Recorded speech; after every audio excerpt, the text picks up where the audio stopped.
नेत्र की समंजन क्षमता से क्या अभिप्राय है। ये प्रश्न क्लास 10 की साइंस से है और ये है फिजिक्स से और खास मैट्रिक परीक्षा के लिए है, इसलिए आप लोग वीडियो को स्किप मत कीजिएगा, वीडियो को लास्ट तक जरूर देखिएगा। नेत्र की समंजन क्षमता से क्या अभिप्राय है, तो आप इसका सटीक आंसर लिखिएगा। मानव नेत्र जो होता है दूर या नजदीक की वस्तु को साफ साफ देख सकता है।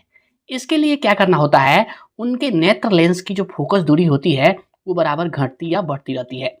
तो मानव नेत्र का वह गुण जिसके कारण वे नेत्र लेंस की फोकस दूरी घटा या बढ़ा सकती है, मानव नेत्र के इसी गुण को समंजन क्षमता कहा जाता है। तो यहाँ पे हम लिखेंगे एक, क्या लिखेंगे, स्वस्थ मनुष्य। ये जो होता है ये स्वस्थ मनुष्य के लिए होता है, ठीक है। तो यहाँ पर हम लिखेंगे एक स्वस्थ मानव का नेत्र दूर या नजदीक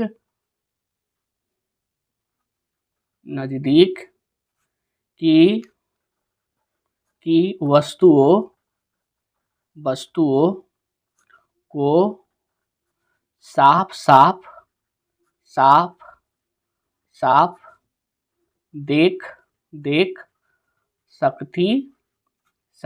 सकती हैं। इसके लिए मानव नेत्र लेंस की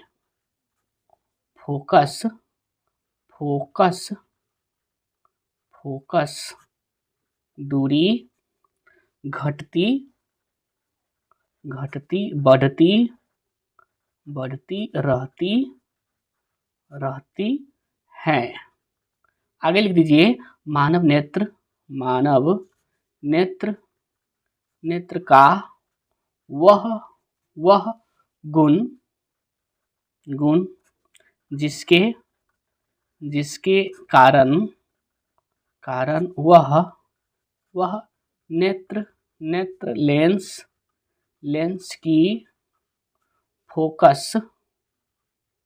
वह नेत्र लेंस की फोकस दूरी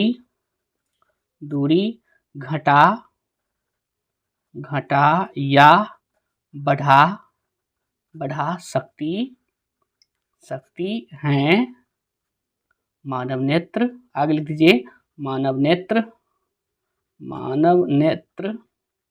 के इस गुण को समंजन क्षमता कहा जाता है।